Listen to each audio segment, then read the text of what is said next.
couldn't make an intro better than Melee's, so I didn't try. I think it's the perfect intro to this legendary game. Following the success of the first game, Super Smash Bros. Melee would be created in a shocking 13 months to come out as a launch title for the then new Nintendo Gamecube. Melee took leaps and bounds past the first game, more characters, stages, better reception, and an enduring legacy that stretched its popularity for 25 years. Granted, this popularity is fairly strange. Fondly remembered, but only played in specific ways. I want to look at everything and see how it holds up. Anyway, let's see how much could be done in 13 months. Melee's basic gameplay is the most unique in the franchise. Every other Smash Bros. Game is slower and floatier. Melee is fast, characters fall like rocks, and best of all, momentum carries into jumps. This gives the game incredible pacing. Rocket fast movement leads to insane combos and strings, juggles, actions, and tons of tech. Not only that, but there's some other incredible decisions here. While I'd prefer if they were actionable after use, Melee's air dodge is lightning fast and feels incredible. Moves generally have high hit stun, which allows for true combos given high skill, and just the feel of jumping into momentum, as I said before, going so far so fast is just incredible. In newer Smash games, jumping kills on momentum and it feels so awkward compared to Melee, even at a low level. The tech is the unfortunate flip side to this whole thing, a skill barrier of sorts. Melee's controls aren't very user-friendly. Aerial attacks don't auto-cancel, they all need to be cancelled manually by pressing L or R in a 7-frame window before landing in a game that runs at 60 FPS. The game has very little buffer, basically a queue system most games have, even other fighting games of the era, which performs an inputted command as soon as it's possible to do so, which can make the game feel pretty crusty. Inputs can get eaten very easily, and it leads to tons of frame-perfect movement, especially when trying to play the game competitively. And this is an optional tech for competitive play. This is fully mandatory even for casual play, at least to casually play on any sort of reasonable level that feels nice. It's enough of a barrier that even someone like myself with some very light experience in locals feels weird coming back to it. There's also tons of optional, mostly unintended tech that needs to be mastered to play competitively, a lot of which feels incredible but can be so precise that it takes actual months to learn. Ledge cancels allow instant aerials out of aerials by landing exactly on a ledge, wave dashing allows quick and fast movement on the ground while still performing actions, shield dropping to safely fall through platforms, and so much more. There's incredible depth in the movement of Melee. The basic gameplay works like this. Hitting an opponent with an attack increases their percentage and deals knockback. Knockback scales with percentage, so the more damage taken, the further a character goes. This has a number of effects. Combos are easier at low percents, kills are only possible at high percents, usually. And knockback angles can have a variety of effects, like spiking enemies straight down, which tends to be incredibly powerful. A stock is lost or a point is gained every time a player fails to recover. Whoever has the most stocks remaining or who has the most points, depending on the game type, wins. I guess saying that, I should cover the basics of control. Unlike traditional fighting games, each character has roughly the same controls. A is the normal move with no directional input for jab, as well as a unique move for up, down, and side. Inputting A in a direction simultaneously changes it into a smash move, more powerful moves that can be charged, and A in the air changes the move to an aerial, which has the addition of having a unique back and forward instead of identical side moves. The B button is for special moves, one for each direction, including no direction. Up specials tend to be special recovering moves for returning to the stage in some way. L and R pull up the character's shield, and inputting a direction causes a dodge, rolling on left or right or dodging in place with down. Pressing A while shielding or just pressing Z grabs, allowing throws in 4 directions. Lastly are X and Y, or tapping up on the control stick to jump. Every character has a jump and a double jump, as the series is unique among fighters, being a platforming hybrid centered on movement. The only real control issue is the lack of options. Having to live with tap jump, that is, pressing up on the stick to jump, is a real pain. There's no control options at all, which is a shame because I'd love to use my slightly goofy control scheme I use in Ultimate, jump on L, tilt stick, and so on in this game. Basically, the player needs to meet the game halfway. It's an incredible feeling game, fast, momentum-filled, meaty. It feels great even at an intermediate level, but it's a game that for the unprepared or unknowledgeable is stiff and clunky and pretty awkward. It's a game of two extremes, really, the grace of skill and the awkwardness of beginning. One asset of the game that's pretty universally great is the presentation. It's not the best any of the characters in it have looked, hell some of these guys like Mario look better on the same console, such as in Super Mario Sunshine, but the fact that characters and worlds from games so disparate have been pulled into a cohesive art style is amazing. My only major complaint is that the lighting can make some skin tones look a little weird. This is a problem that a lot of games of the era suffered from. I think generally the game looks very nice. Almost every stage is wonderful with layered references to the source and tons of attention to detail. For example, Great Bay, the Majora's Mask stage, has the moon fall slowly throughout the match and be pushed back up by the giants. There's even tiny Easter eggs off screen, like the notice on it warning of dangerous drivers. There's so much love and attention in each stage, which are all perfectly matched with an accompanying song or two, all of which I believe are new renditions, save maybe one or two, including some absolute god tier tracks like the Melee DK rap. There's also a whole pile of trophies, 3D models that each come with a description of the character item presented, and many of which are the first 3D appearances of these characters. There's so many unique models made just to look at for stuff like anything from Metroid, which at the time hadn't had a 3D entry, plus insane deep cuts to obscure or even Japan-only games like Doshin the Giant. Topping off the incredible presentation is the announcer, initiating and ending every fight, screaming characters' names as they're selected, guiding through menus. He's incredible, and it's so much fun to listen to him. Before going through the game's many modes, we need to detour real quick into its numerous characters, stages, and items, which are all foundational to the game's gameplay. Especially as items can't be turned off in single-player modes, so you're gonna be using them whether you want to or not. First, the series with the most characters and stages in the game, Mario, beginning with its titular character, Mario.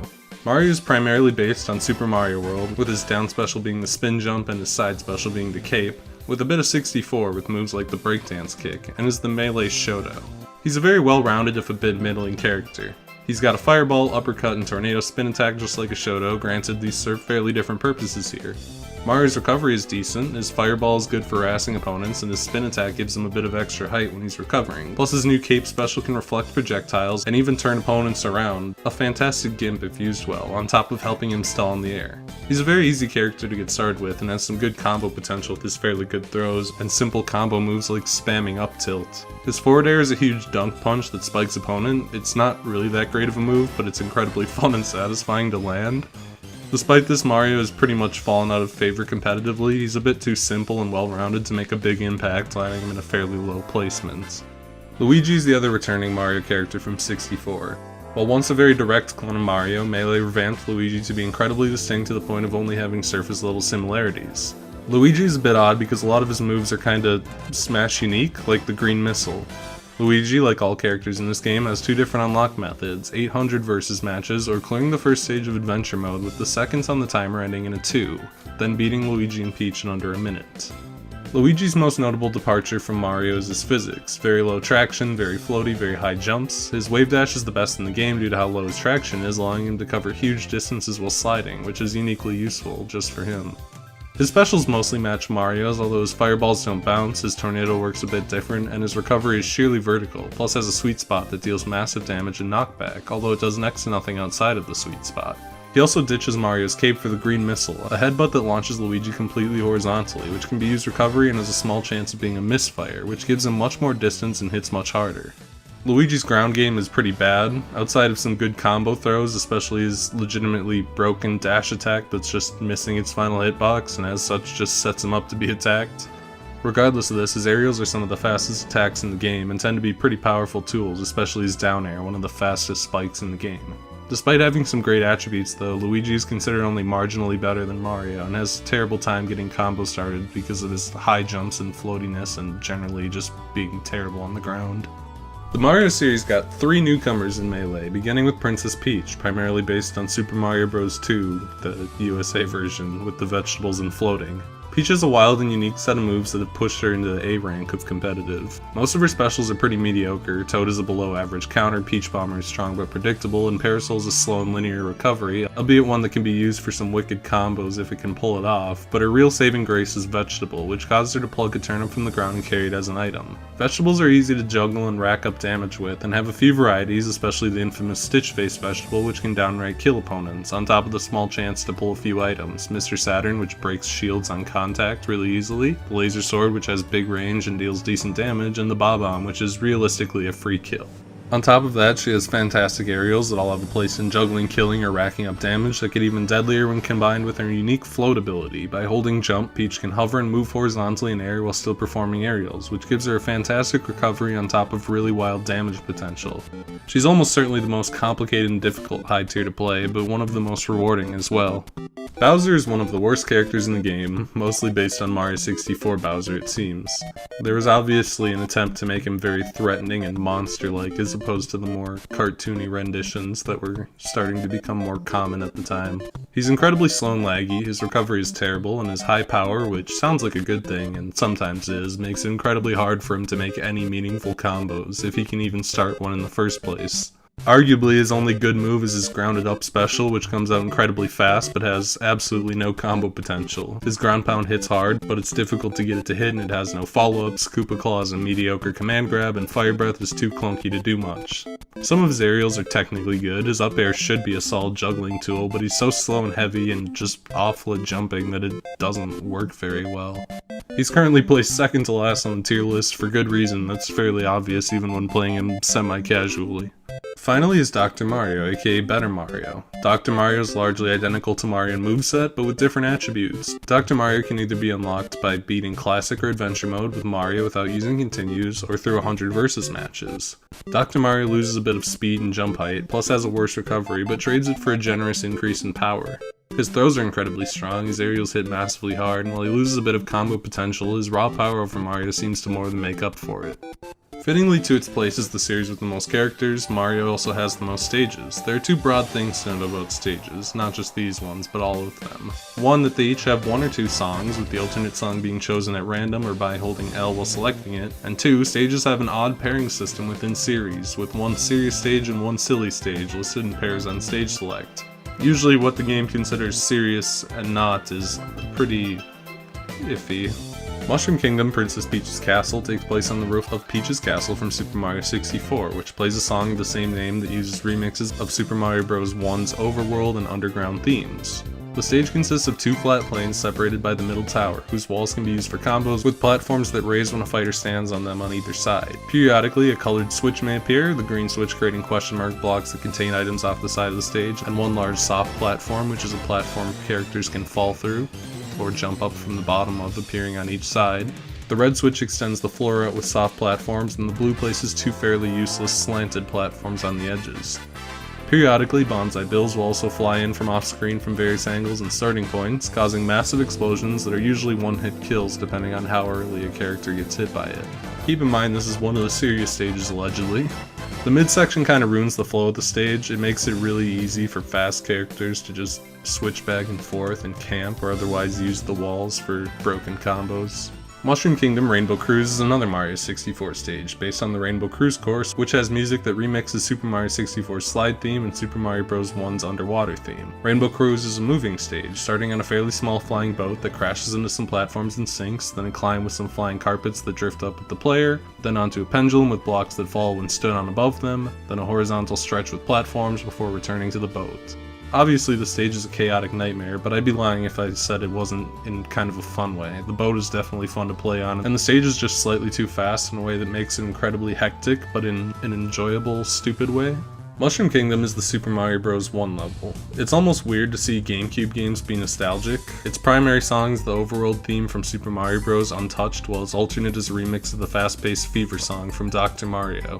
Uniquely on time matches when the primary music is playing, the sped up version from when the timer gets low in Super Mario Bros. Plays for the last 10 seconds. The stage is made of 3 flat sections. The left and right walk off to the blast zone, which automatically makes this stage a mess, as strong throwers can camp the edge for free kills. The middle section is divided from the other 2 sections by very narrow gaps. Destructible blocks appear all over the stage, some of them are question mark blocks that contain items, and above the gap are 2 hanging platforms. When one is weighed down with a character enough, it drops both of the platforms into the pits.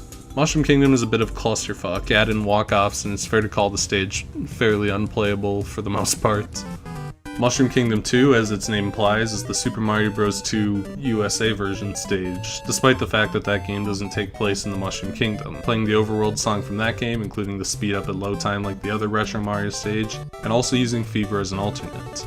The stage is unlocked by either getting the Birdo or Pidget trophy, which appear randomly in any way trophies are obtained, meaning it's all down to luck. Like Mushroom Kingdom 1, it's made of 3 flat planes with walk-offs on the left and right and small gaps between. Although unlike the other where they're completely level, the middle plane is lowered in Mushroom Kingdom 2. The gaps will occasionally have logs fall down slowly, serving either as brief platforms or deadly ceilings for people below them. From time to time, Pidgeot and Birdo appear, Pidgeot on a flying carpet above the stage that serves as a temporary fast-moving platform, and Birdo appearing from either edge of the screen to fire damaging eggs straight across, although she's capable of being defeated to remove her from the play. Despite the walk-offs, the mosh pit that forms in the center is pretty fun, and there's not block ceilings everywhere, so it's certainly a lot more playable. It's not bad for what it is, although it is a little messy. As one may expect, Mario has a ton of items as well, but I'll try to be brief on these. Bob-ombs blow up, deal a ton of damage in a big radius, and a ton of knockback too. They're free kills and Peach has a chance of pulling them with Vegetable. If not picked up for long enough, they will also begin walking back and forth before exploding after a few seconds or on contact with the player, which makes them into deadly little obstacles. The Fire Flower shoots a constant stream of fire like Bowser's Flame Breath that deals damage. Because it immobilizes the user, it's not very good. Freezies are enemies from the original Mario Bros, little icebergs with faces. They constantly slide along the ground until they fall off the stage or hit a wall and turn around. When thrown, they freeze an opponent temporarily, immobilizing them for longer based on their percentage. Near a ledge, this can be a free kill, and if not, it's a chance to rack up some damage without knockback on a stuck enemy. The green shell can be thrown and slides along the ground until it falls off the stage or hits a wall and turns around, doing decent damage and knockback. It can also be activated by being attacked or bounced on top of. The red shell is activated in the same way, but follows any player it's near, including the one who threw it and harasses them until it vanishes. The metal box makes the character who picked it up metal, which usually increases their weight, making them harder to launch but making recovery far more difficult, which is usually a downside as it makes throwing really powerful against metal enemies. The Super Mushroom makes the player that touches it bigger, increasing their height, weight, and most importantly power and damage and knockback. There's no need to grab the Super Mushroom, it can just be touched to be activated. It's almost universally good, while its counterpart, the Poison Mushroom, is intentionally made to look very similar, just like when it appeared in Super Mario Bros. 2 JP, and shrinks the player, making them far lighter and weakening them, making them incredibly vulnerable. Finally is Starman, which bounces around off the floor and walls until touched, at which point the player becomes temporarily invincible. It's incredibly broken. Also, a quick side note for people who haven't played Melee, but in Melee it's impossible to pick up items while moving. Player has to be at a complete stop, which is inconvenient and feels not great. And that wraps up Mario for now. Mario got a lot of love in the character and stage department, but it isn't exactly over as Mario's two spin-off series counted as their own separate things. Thankfully they're much shorter too. Starting with Yoshi, there's only one character to cover. Yoshi is a bit of an enigma. Based mostly on his Yoshi's Island appearance, he has a number of unique and odd properties. No recovery special, super armor on his incredibly long double jump, and an egg is a shield that unlike other shields doesn't shrink, which entirely shuts down people being able to shield poke. Even his specials are pretty odd. Egg Leg puts an enemy in an egg that allows Yoshi to rack up damage. Egg Roll is bad, don't use it. His ground pound is pretty mediocre, but his real standout is his up special Egg Toss. The egg can be thrown at various angles, including odd ones like up and backwards to rack up damage and play mind games. His air game and combo potential is very strong, but his lack of a recovery move and his unfortunate fall speed make him pretty easy to shut down as well. He's lower middle tier now, but he's slowly crept up the ranks in recent years. I also personally find him a lot of fun to use, but I'm a sucker for characters with strong spikes or meteors like Yoshi has. Yoshi's Island, Yoshi's Island. The fuck? Why did they pick this name? Yoshi's Island, despite its name and status as a Yoshi stage, is actually based on Super Mario World, featuring Fish and Lakitu bonsai bills from that game in the background. The music on the stage is even a remix of Super Mario World's athletic theme, and its alternate track is a remix of Super Mario Bros. 3's Overworld song. The stage has a weird lack of symmetry. The left side has a slanted pipe that drops off the ledge, while the right slants into another walk-off, this one almost at the top of the screen, which probably makes it even more broken. Certain characters can make absurd use of this walk-off to move characters from the bottom to dead with good launch angles. Sets of rotating blocks also appear as platforms and bridging the gap between the middle of the flat section. When hit, these blocks will spin and become intangible, removing them from play for a few seconds. They're more in the way because of their placement than anything else, but it can be fun to drop the lower ones out from under an opponent. The stage is generally a bit too cramped to be fun though, especially because the rotating blocks serve as ceilings that just kinda slow everything down. Yoshi's Island, Yoshi's Story. Whatever, these names. Whatever. Yoshi's Story is our first tournament legal stage. It has what's known as the battlefield layout. Two soft platforms on each side and a raised soft platform between them. As the name implies, it's based on Yoshi's Story for the N64, using the game's patchwork and cardboard style to give the stage a unique flair with a solid remix of Yoshi's Story's main theme to accompany it. The stage is very light on gimmicks. Fly guys carrying food will sometimes float across the screen, which can block projectiles, but it's infrequent enough that it's usually looked past. With items on, eggs will appear, although they're functionally just reskinned capsules. Unlike Battlefield, Yoshi's Story's main platform extends to the bottom, which gives a slight advantage to characters that can wall jump, and lastly, there's the Cloud, which is often called Randall, who will fly in a circle just below the ledge of the stage, through the floor, serving as an occasional platform for clutch recoveries. It's a simple stage with enough stuff going on to add a bit without being intrusive. It's a great stage. Past stages, Yoshi's Island 64 is the first of 3 Smash 64 stages that were ported to Melee, carrying over the same remix of Yoshi's Story's main theme from Smash 64. It's unlocked in a very self-aware way by hitting the sandbag 1,312.4 feet in home run contest, something that's easiest done with Yoshi because of his damage-racking potential. If it was just once, I'd chalk it up as a coincidence, but there's another past stage that's also self-aware in this way. This stage is bizarre to say the least. It has the same cardboard look, and the base of the stage is a large book that slants inward, with seemingly random platforms above it at varying heights and angles. As if it wasn't a weird enough layout as is, its weirdest aspects are the clouds, one on the left, one high on the right, and one way out on the right, so far that it's basically only reachable intentionally or for stalling. After being stood on for a few seconds, the clouds will vanish. It allows some very stupid stalling, or trapping an opponent on the far cloud and removing the near cloud on the right side. The stage is a baffling disaster. I suppose it's not horrible if 2 players just agree to not use the clouds, but even then it's still kind of just a weird, not incredibly fun layout. Yoshi has no items, still doesn't in Ultimate to this day. I guess because it's so intrinsically linked to Mario from enemies and villains and characters, there's just nothing that wouldn't just be a Mario thing anyway. So it's onto the Donkey Kong franchise, the other Mario sub-series, which over time became far more separate and grew much more of its own identity than Yoshi did. The one playable character in the franchise, Donkey Kong, is the roster's brute force. He's primarily based on the Donkey Kong Country series, with his basic attacks just being pretty generic punches and slaps. He hits hard, but he's also surprisingly fast on top of it. DK was given multiple spikes and meteors to add to that power, some of which, like his forward air, which is volleyball spike, are really fun to use. His most notable attribute is his unique grab, the cargo throw. His forward throw causes him to hoist an opponent over his shoulders, and he can walk around with them freely and execute unique throws from that position, even in the air, which leads to wacky combos and suicide plays. His neutral special Giant Punch is a massive attack when fully charged, his headbutt buries opponents to line them up for kills, and his hand slap is great at killing fighting wireframes and bad everywhere else. His spinning Kong recovery is his biggest flaw, which is almost sheerly horizontal on top of him being big and heavy in the first place, which makes him kinda combo food for fast characters. He's another one of those characters that aren't really that good, but are really fun to mess around with. DK Island, Congo Jungle, aka the DK Rap stage. This version of the DK Rap fucks. It's so good.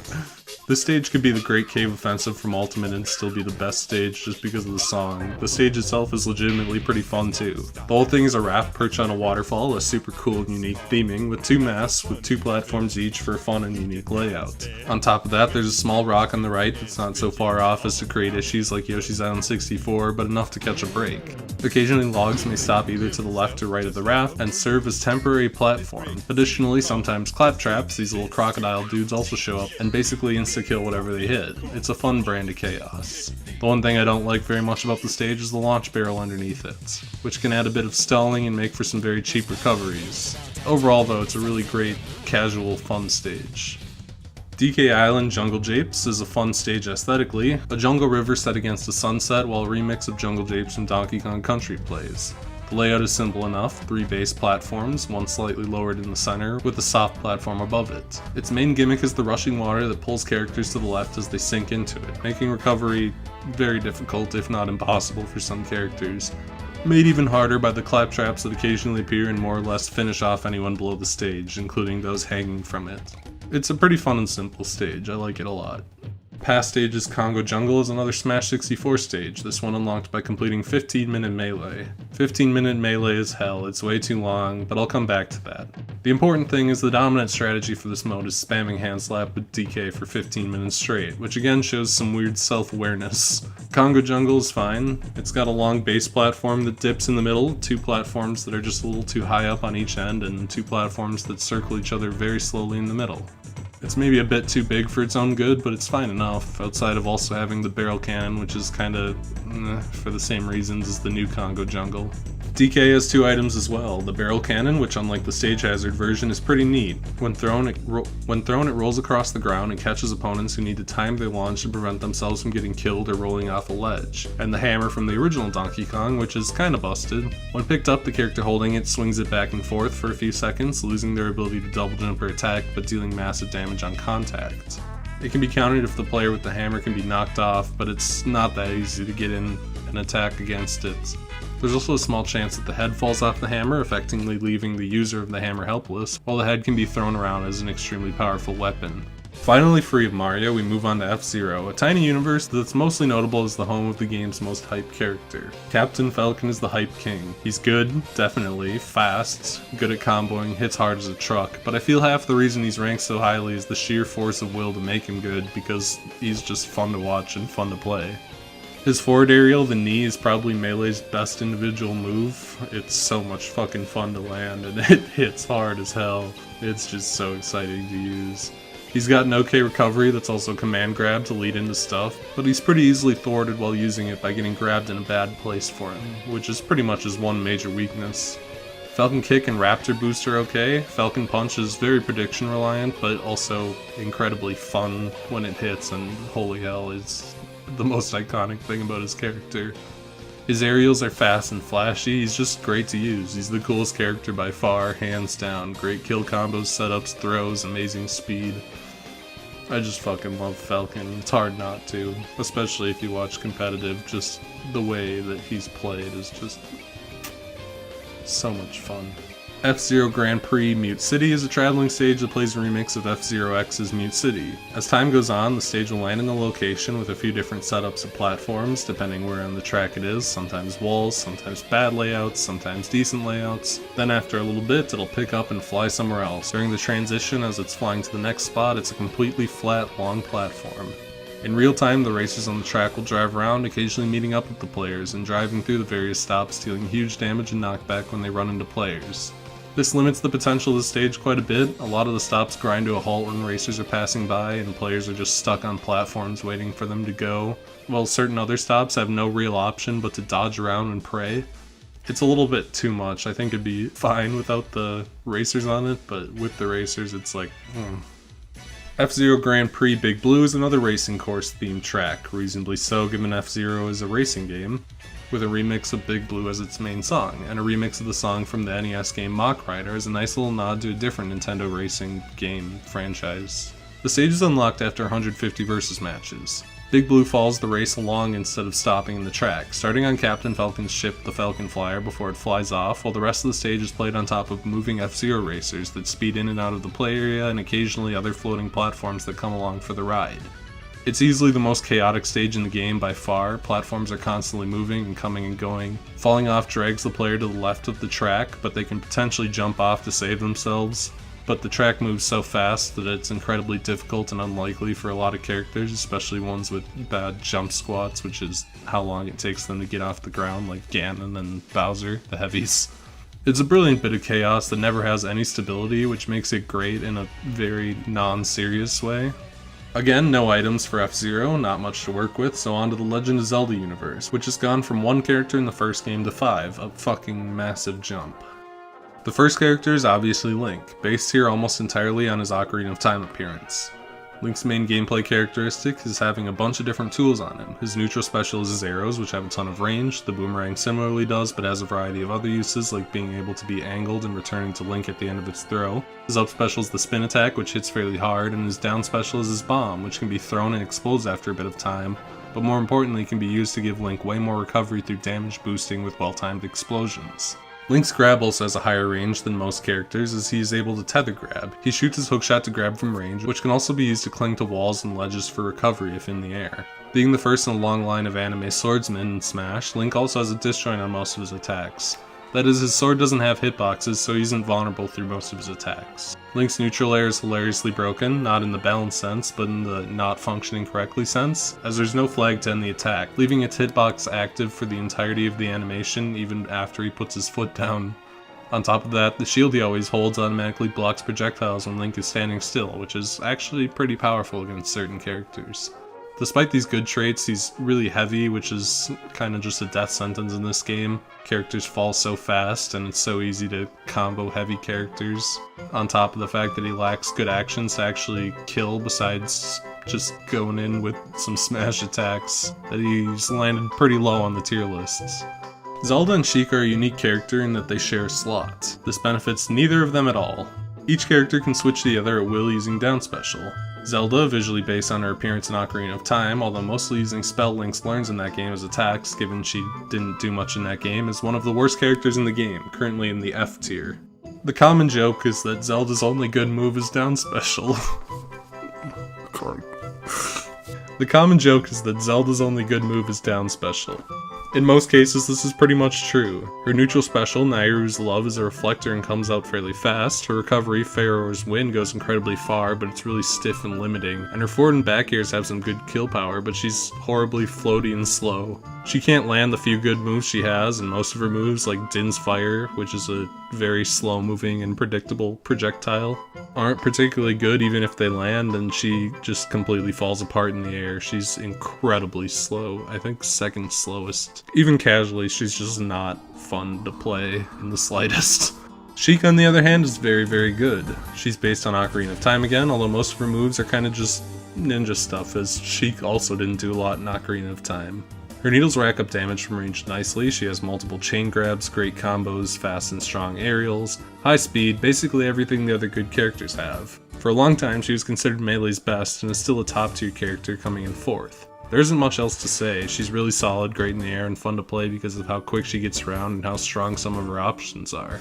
The final two Zelda characters are clones. First, Young Link, unlocked by clearing Classic or Adventure mode with 10 characters or after 500 versus matches. As his name implies, he's the young version of the Link from Ocarina of Time and also Majora's Mask. This translates him to being mostly identical to Link, but lighter, faster, and with his range slightly reduced, as the Kokiri sword is far shorter than the Master Sword. He does have a few other changes. When using his spin attack on the ground, it hits multiple times. His arrows have slightly different properties. Competitively, he's ranked 2 spots above Link on his sheer speed with the same issue of getting kills, and despite not being as comboable, his lightweight makes his very vertical recovery a little less useful. He's basically more Link, that's all there is to it. Ah, Ganondorf. My main and ultimate, one of my favorite characters in the franchise. Ganon is a clone of all characters, Captain Falcon. Ganon is unlocked either after beating Event 29 Triforce Gathering or 600 versus matches. He hits incredibly hard, but he's also extremely slow and heavy. He hits very, very hard. His version of the Falcon Punch, the Warlock Punch, is just absolutely devastating, but borderline impossible to land. His version of Falcon Kick, similarly. His neutral layer, where he kicks twice, is incredibly powerful, but difficult to hit. I can't help but love him, but he lacks a lot of the stuff that makes Ultimate Ganon so special, like the sword, the choke, and other modern improvements. In this game, he's just bad Falcon. He's not terrible, but he's pretty middling. I love the guy. He's really fun to use if you don't mind being, he's terrible. Hyrule Temple is one of Melee's most iconic stages. It's loosely representative of Zelda 2 and a similar look of a tattered rune, and with a remix of Zelda 2's dungeon theme accompanying, which is an absolutely fantastic song and an absolutely fantastic remix. The alternate song for the stage is a remix of Fire Emblem's main theme and meeting themes, as the Fire Emblem characters were such late additions that they couldn't have a stage made for them, meaning this is also the Fire Emblem stage. Temple is huge. There's no moving parts, but it's effectively 3 stages mashed together. The upper area with a high platform and a small gazebo that has some soft platforms that drop down into the lower area, which has a ramp down to a small platform and a ramp leading up, and the right side which is littered with platforms. Temple is way too big to be reasonable, and the bottom area leads to things going on way too long because of all the ceilings and walls. It can be occasionally fun, but it's just so big that it becomes not very fun. It also has a lot of ways to just camp and walls to combo off of and other stupid shit. Termina Great Bay is a fantastic Majora's Mask stage, one of Melee's coolest stages overall. Throughout the match, the moon will fall, and at the 3-minute mark, mirroring the 3-day cycle of Majora's Mask, the giants will come out and save Termina. It's great, and the Great Bay remix is fantastic, plus a remake of Saria's theme from Ocarina of Time is a fantastic alternate song. The actual stage is a little goofy. Underneath and to each side of the main platform are 2 platforms, the one on the left tilting under the character's weight, and the one on the right being solid. Although there's a slight overhang over each platform, which leads to some definite cheese from characters with powerful back throws, the same way characters can camp the edges of stages with walk-offs, where certain characters like Mario can just spike people off the bottom of the main platform. Tingle will appear on his balloon, which serves as a 1-character platform that pops when stood on for too long or hit with any attack, as well as the turtle, who will periodically rise from the right side of the stage, either facing the stage or facing the camera. The turtle has very low traction, which leads to some goofy stuff. I'd say it's mostly a fun and goofy stage, but it definitely gives an advantage to certain characters who can throw well. Despite its number of characters, Zelda has a surprising lack of items in Melee, both more utility than weapons. The bunny hood first appeared in Ocarina, but would be given a new ability in Majora, making Link run faster, which carries into Melee, giving its user a huge speed boost for 30ish seconds, plus increasing their jump height. It's kinda tricky to use, it gets a little disorienting, but it's pretty fun. The heart container is just a healing item that recovers a massive 100%, but it's also just a healing item. Its only special property is that it has an incredibly low falling speed, so it takes a while to hit the ground. Star Fox is an interesting universe. Much like F-Zero, it's all bullshit. Star Fox is a space shooter, so the characters are kinda just made up, only loosely based appearance-wise on Star Fox 64, but they're both iconic Melee. Fox is quintessential Melee. He's fucking fast, he has great tools and combos, he's wild. His recovery Firefox has a massive range, but is pretty linear. He has illusion as a secondary recovery, his blaster racks up damage from a distance incredibly quickly, and then there's Shine. Shine comes out frame 1, completely unreactable, and has fixed knockback, so its follow-ups are always consistent. It can be jump cancelled starting on frame 4, the only down special in the game that can be as far as I'm aware.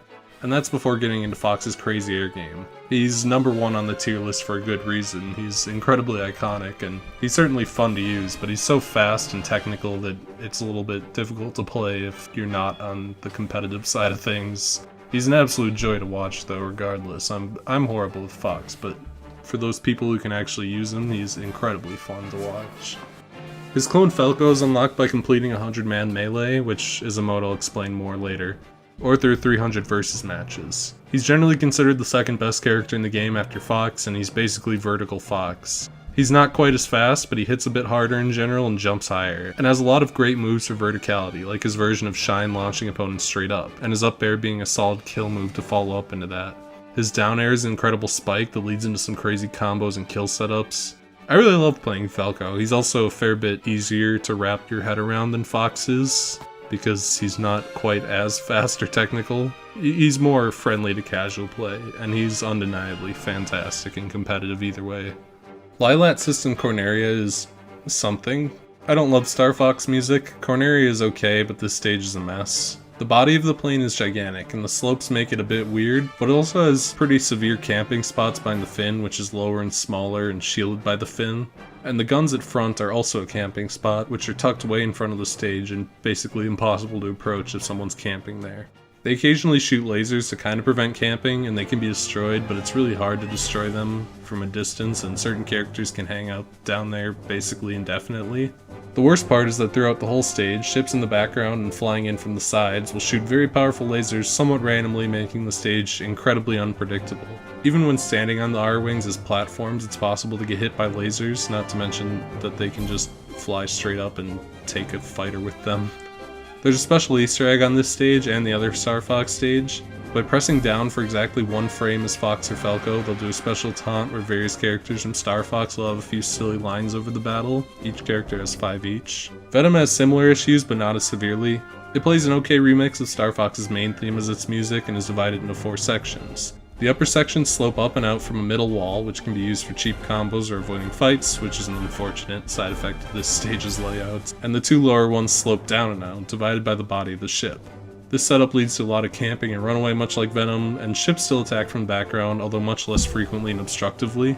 There's also a weird little quirk with it where in the cave section the walls and ceilings sometimes take effect and they can bounce players back onto the stage or spike them, which is kind of fun in its own way. It's a little better than Corneria, but that really isn't saying a lot. No items for Fox on Earthbound, Mother in Japan. Originally Lucas was going to replace Ness in Melee, but Mother 3's constant delays preserved the 64 roster, which is cool because I think Smash would have been very different without that preservationist mindset there that gave us everyone coming back in Melee. Ness is unique. His psychic attacks have interesting properties. PK Flash is amazingly strong but slow. PK Fire is a solid damage wrecker, although less so than in later games. And PSI Magnet can absorb certain attacks to heal Ness. His up special PK Thunder isn't a typical recovery, instead being a fully controllable projectile that Ness can hit himself with to turn himself into a spiraling death missile called PK Thunder 2. Needless to say, this is a slow and unreliable recovery on a horribly floaty and generally clunky character, widely considered to be a bottom tier.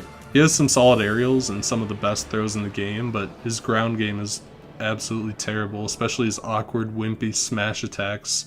His up and down specials can't even be fully charged to the extent that other attacks can. He's really interesting, but kinda barely usable in this game. Eagle Land on it is Melee's comfiest stage, the front of a small town fighting on small houses, awnings that collapse when interacted with enough, and power wires, all set to a surprisingly accurate backdrop of On It, with tons of cute Easter eggs like the sign warning of dangerous drivers. It's adorable, and holy hell the music, the main being a remix of Bein' Friends and 8 Melodies from Mother 1, which are fantastic songs in their own right, and the alternate being a remix of Pollyanna, another fucking iconic song. Mother's music is already so good, and these are just fantastic remixes. That said, the actual stage layout isn't great. It's another stage that has walk-offs, and the runaway cars that pass through occasionally completely disrupt the flow of battle and hit way too hard. They are fairly easily avoidable, but there's also tons of walls on this stage, which leads to the same problem of wall combos and wall infinites.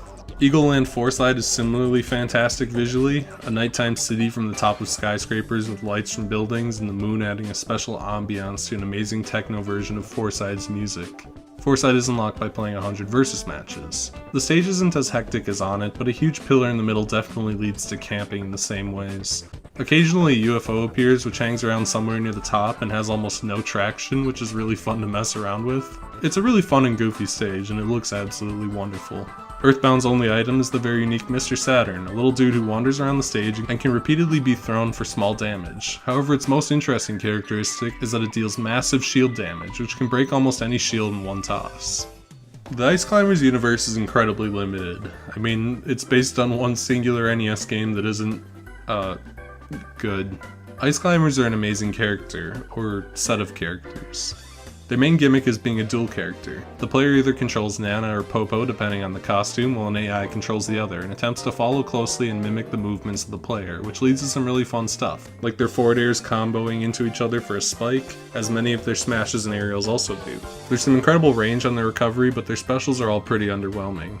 Their wild normals and smashes and some of their aerials, most of which are disjoints because they're carrying hammers, are what makes them so fun and powerful. And that's before getting into high level play with desynchronization, where the Ices are split up to do combos, including some incredibly broken and degenerate chain grabs, combos, and the freeze glitch, which is banned from tournaments because it literally causes an opponent to be permanently frozen. They're balanced around the fact that without both climbers, the solo climber is incredibly weak. Good players are able to separate them to weaken them both, although they're still solid B tiers, falling a little since their more degenerate tech got banned. Unlike most series, Ice Climber only has one stage, although leftover data in the game indicates a second was planned. Summit, presumably the top of their soul stage, Infinite Glacier Icicle Mountain. It's got the Ice Climber music remix as its primary, of course, and Balloon Fight's main theme as its ult, a cute nod to its early NES, equally obscure brother. The stage is made up of pretty generic platforms, most of which are soft platforms, and its main gimmick is being the first in a series of vertically scrolling stages. Sometimes it goes up, sometimes it goes down. Sometimes it's fast, sometimes it's slow. Usually it's not fun.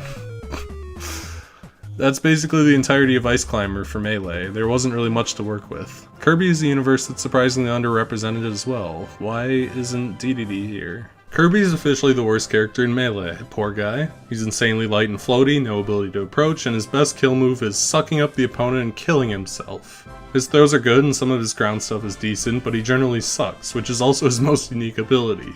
Kirby's neutral special lets him suck up opponents and waddle around with them, either spitting them out as a star or swallowing them to copy their neutral specials, complete with absolutely adorable hats. He gets young Zelda's hat, and the parka, and the beak from Falco.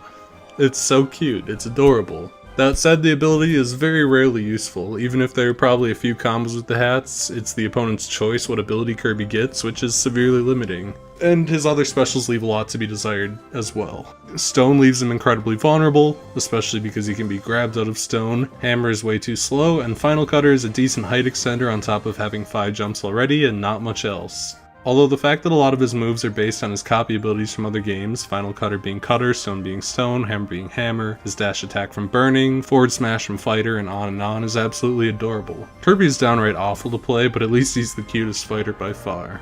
Dreamland Green Greens looks just like a Kirby game, most like Superstars Spring Breeze, with an orchestrated version of the Green Green song as its track. There are 3 main platforms, divided by gap, that are slowly filled over time with falling blocks, some of which are explosive. The main platform has 1 soft platform on each end, and Wispy Woods hangs out in the middle, periodically blowing left and right to push fighters around with his wind, or dropping apples, some of which are health restoring items, some of which are just throwable items. It's not excessively bad, but the exploding boxes and prevalence of play on the outer platforms due to the wind makes it a little unfun, generally.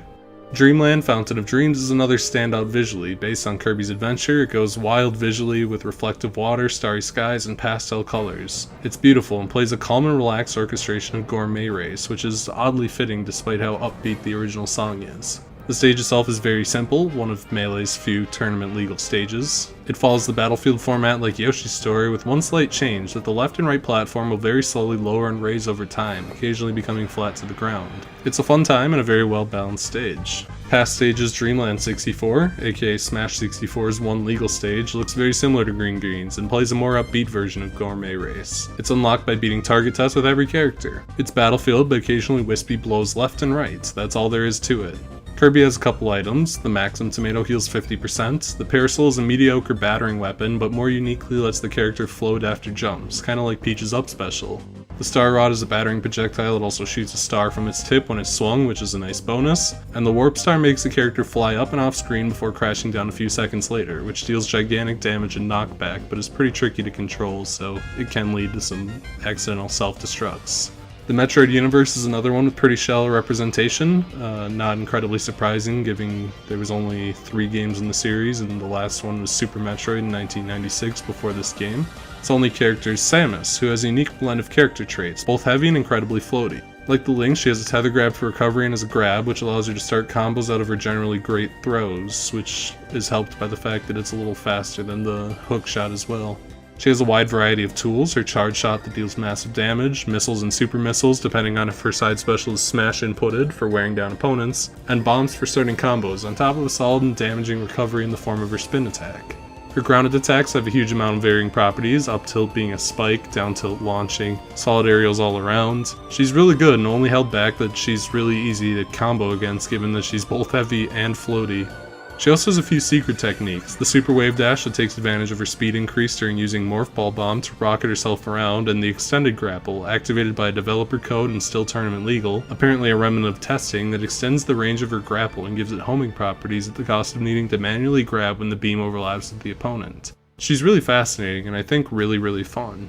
Planet ZB's Brinstar is based on the Super Metroid area of the same name and features music from that area mixed with Metroid's title theme, complete with Mother Brain in the background, hanging and pulsing. It's a really cool and eerie theme. On the surface level, the stage is strange, but not so strange as to be unplayable. There's a slightly offset platform above the central platform, and 2 that hang slightly off each side, both of which are attached to the stage by tendons, which break when hit and tilt the platforms. It's still not that bad, but the center of the stage is connected by strange cylinders that can be broken completely to separate the 2 halves of the stage temporarily.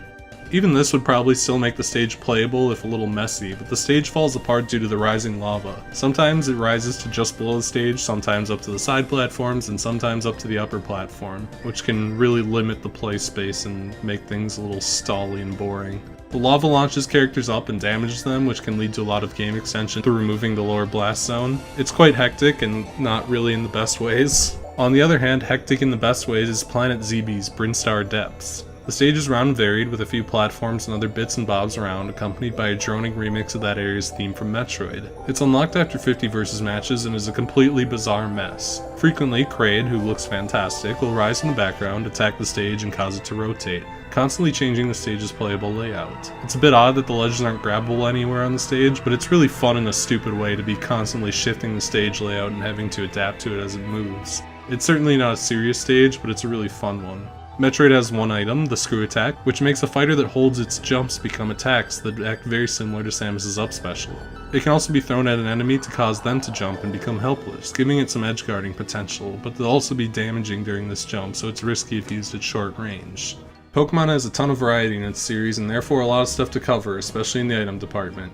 First though, 4 characters to cover. The series' mascot, Pikachu, is a very solid character. Not insane, but solidly mid. Nice and fast, great kill moves like up smash, and probably the game's best recovery and quick attack, which has 2 short bursts in different directions.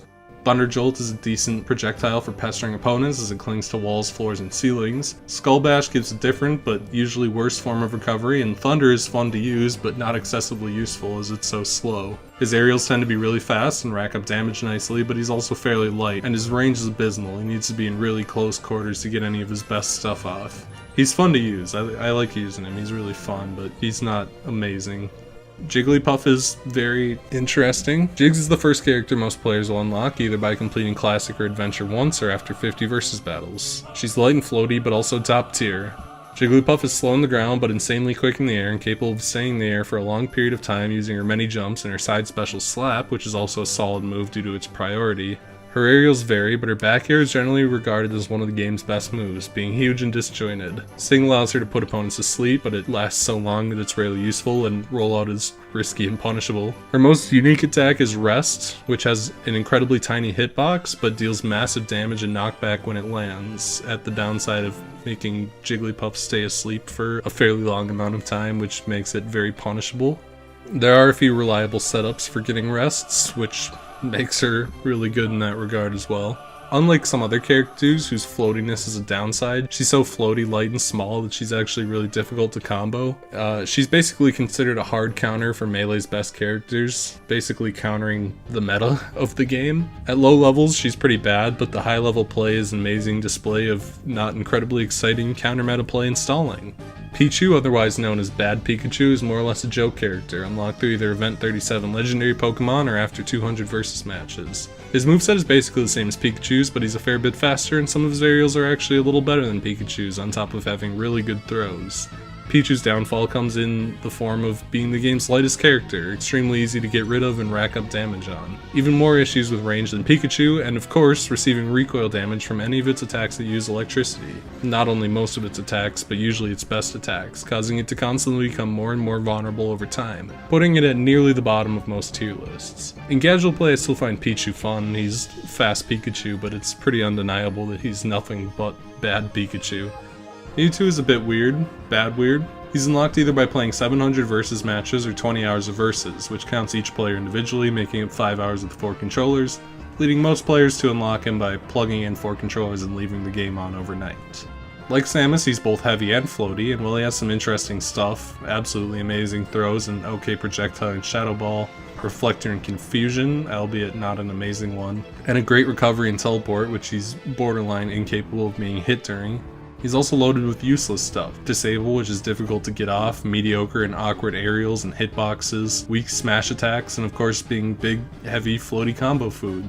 A lot of Mewtwo's aerials, save his forward air, have bizarre properties that kills momentum, and it just makes him really weird and miserable to play. Pokemon Stadium is the game's strangest tournament legal stage, not particularly based on any one spot, it's more so a generic place to do battles, playing alongside a remix of Pokemon's title theme, and an alternate theme that matches together the game's battle themes, Wild, Gym Leader, and Champion Battle. The cool remixes and the simple layout is great, one platform midway through each side of a flat and long stage. It's a really fun and cool layout, unfortunately, every once in a while it changes, and these transformations tend to be not good. When the stage changes in tournaments, both players will very often just stand still and wait for it to return because the forms are all pretty jank. There are 4 transformations, each based on the type from the games. Grass is fine, it has 3 platforms all fairly central with one above the others, with the grass slightly increasing traction. It's basically the good transformation. Fire is the very bad one. The left side is a big old tree, perfect for endless wall combos and camping, and it's also possible to fall through the floor on the right side of the tree. Nice tournament legal stage. Water is also weird but kind of fun. The right side has 2 high up platforms at staggered heights, which are fine, but the left side's rotating windmill with its blades being platforms is a bit too wacky and awkward. Rock is also pretty bad. The middle is a wall of soft platforms, and the right is literally a massive wall. Characters with simple jabs like Pikachu can basically get infinite damage against the giant wall. It's a fun stage, but it'd be better if there was a way to just not have to deal with the transformations. On the other hand, Kanto Sky's Pokefloats is a god tier chaos stage. Set to the backdrop of a setting sun and set to a different arrangement of battle themes, Trainer Gym and Wild, Pokefloats is a glorious disaster. The stage slowly scrolls through a number of gigantic Pokemon that are used as the stage with various speeds and attributes, starting from Squirtle, whose arms and head are used as uneven platforms, perfect for stupid semi-infinites off the side of his head, before jumping up to Onix as Squirtle sinks away, who's technically a straight horizontal line, but whose rock pieces make him bumpy along the surface. Fighters then jump down to Psyduck, his head and bill being platforms as he slowly drifts upward, carrying fighters with them if they don't bail to Chikorita, a small platform using its whole body with its leaf as a soft platform, carrying them to Weezing, who slowly shrinks before automatically dropping fighters down to Slowpoke. Playing on his back with his tail curved, serving as a dangerous box of walls and ceiling to bounce fighters around in before it uncurls. Porygon fly across above Slowpoke so quickly that it's hardly relevant. From there it's on to Wooper's head, whose gills serve as soft platforms, who hangs around through the next few mons. Half of Sudowoodo appears, with a bit of arm and foot to stand on, another giant combo wall of the body. Snorlax comes from the bottom to be a rotund platform, then Venusaur, whose petals are soft, Seal, who's bumpy and awkward, Wobbuffet, who appears then pulls away quickly a few times to drag players to their death. Unknown then appears flat platforms that quickly move left and right and off screen, which is fun, and I wish there was an idea like this used somewhere else, moving around on constant small platforms that are always moving. Goldeen does the same thing as Wobbuffet. Lickitung has its tongue out and slowly pulls it in. Chansey again acts like Wobbuffet, then Geodude appears with its body and arms as platforms before finally going back to the start. It's a nightmare and awkward and weird and fun because despite how much goes on, it's never ludicrously fast and it's always changing. It's really, really silly and fun. Pokemon only has one item, but it's the most complicated in the game. When thrown, it randomly summons one of 29 Pokemon. Venusaur uses Earthquake, it's like DK's Hand Slap but stronger and with a wider radius, completely broken. Charizard uses Flamethrower, breathing fire back and forth to rack up damage, pretty good but easily avoidable. Blastoise uses Hydro Pump, shooting heavily damaged Water Blast repeatedly in one direction, pushing himself backwards as he does, often broken depending on placement. Clefairy uses Metronome, which has a few effects. Gust makes a Whirlwind that racks up tons of damage in a large radius, it's pretty strong. Fire Spin is Gust but less good. Waterfall is a free kill, broken. Self-Destruct is a free kill, broken. Electrode uses Explosion, but he takes forever to go off, so it rarely hits. He's largely useless. Weezing uses Smog, it's pretty decent at racking up damage. Chansey uses Soft Boils, which spawns numerous eggs that either heal a fighter or act as capsules containing other items. Goldeen uses Splash, which does nothing, it's funny. Staryu lines itself up with a random fighter, then uses Swift, which shoots weak projectiles to rack up decent damage. Snorlax uses Body Slam, it jumps up, then slams down, but super gigantic, like half stage gigantic, and it's basically a free kill on hit, it's broken. Chikorita uses Razor Leaf, it's grounded Staryu. Cyndaquil also uses Flamethrower, firing it down to trap opponents and rack up damage, it's okay. Togepi also uses Metronome. Leech Seed does damage and plants flowers on opponents, which do damage over time, pretty good. Powder Snow freezes enemies, it's good. Sleep Powder deals damage and puts enemies to sleep, it's broken. Magnitude buries enemies and deals damage, it's broken. And Nightshade makes the whole screen black, it's fucking terrible. Blossom uses Sweet Scent for 20 straight seconds, putting enemies in range to sleep, it's broken. Meryl uses Tackle, repeatedly hitting opponents weakly while running, although it can sometimes drag characters off stage, it's okay. Unknown uses Takedown, summoning a huge wall of Unknown from one edge of the screen to another, racking up insane, usually unavoidable damage, broken. Wobbuffet uses Counter, when he's hit with an attack he bounces back and deals damage back, it's pretty fun. Scizor uses Metal Claw, he jumps around and insta-kills anyone he touches, broken. Porygon 2 uses Tackle, he hits hard and quick in a short range in front of him, but it's pretty difficult to get him to hit because he's only on screen for a second, it's decent. Legendaries also have a chance of appearing, and they're basically all broken. Articuno uses Icy Wind, dealing huge damage and freezing enemies in a big radius, usually at least one free kill, broken. Zapdos uses Thundershock, which racks up a ton of damage in a huge radius, broken. Moltres uses Fly, that is, he just flies away, but anyone that touches it takes huge damage and knockback, so throwing people into it is a pretty good idea. Not as broken as the other two, but still pretty broken. Mew also uses Fly, it just appears and flies off, it does nothing else. Raikou uses Spark, it's like Venusaur but even better, broken. Entei uses Fire Spin, it shoots a giant pillar of fire that racks up huge damage and launches and basically kills everything near it, broken. Suicune uses Blizzard, everything in range gets damaged and sometimes frozen, moderately broken. Lugia uses Aeroblast and shoots a giant tornado all over an area of the stage, it's basically a one-hit kill, broken. Ho uses Sacred Fire, it's basically the same as Entei but a little better, broken. Celebi uses Fly and just like Mew does nothing. Basically, in short, Pokeballs are broken. Getting close to the end, we only got a few small universes left. Game & Watch is based entirely on the consoles of the same name, a series of simple LED games that helped launch Nintendo into video games. The only character in the universe is Mr. Game & Watch, a weird mishmash of different Game & Watch games crushed into one character, with almost every move being a reference to one of these small games. His down tilt where he tosses out a manhole's manhole, his up smash gives him a diver's helmet like Octopus, and his back air has him hold out a turtle like Turtle Bridge. It's really fun to see how much they crammed in. He's the final character the player will unlocked by either clearing classic, adventure, or target test with every other character, or after 1,000 versus matches. His neutral special Chef is a very strange projectile. It launches sausages that flop around basically randomly. It's not very good, but it's funny. His up special Fire launches him into the air incredibly far, but it's linear and not damaging, so it's pretty rough. Certain characters can kind of just destroy him after he uses up special. Oil Panic lets him catch energy attack and lets him toss them out as a massively damaging blob. And Judge swings a small hammer, rolling a number from 1 to 9, giving various effects ranging from doing damage to Mr. Game & Watch to what is basically an instant kill with one of the most powerful moves in the game.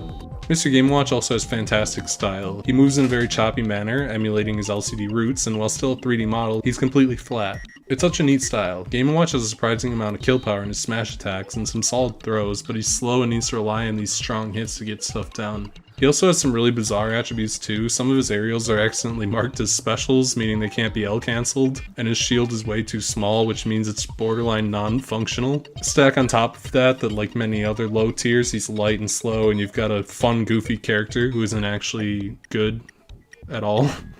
Super Flat World, Flat Zone, like the character it's based on, is an incredibly stylish homage to Game & Watch. The match is literally played on a Game & Watch console, the borders of the stage being the edge of its tiny LCD screen, and every character on the stage gets flattened. Its music is an original composition, as the beeps and boops of the tiny console couldn't manage real music, made with a unique and catchy tune, although a bit grating giving its harsh soundscape. Flat Zone is a stage with walk-offs. On the right side is a small triangular roof, and there are 2 long platforms above, with the little guy from Manhole plugging the gaps in it irregularly. It's a little cramped, and when the tools start raining, which are again basically insta-kill annoyances, it just gets to be a little too much. Great style, not great substance. Game & Watch, given its very limited amount of material, has no items and only 1 stage, meaning we're on the final main series, the dreaded Fire Emblem. Yes, the origin of the plague on Smash Bros. And the eventual downfall of the Fire Emblem franchise. Nintendo of America considered cutting them out because they had literally 0 presence in America before Melee, apparently. They're cool looking and they're fun and they stuck. Nowadays there's way too much Fire Emblem and the franchise is, disgusting now. So let's examine its American roots. Marth, unlocked by using all 14 non-unlockable characters or after 400 versus matches, is the primary Fire Emblem rep. He's generally considered the 3rd best character, just barely under the Spaceys, Fox, and Falco.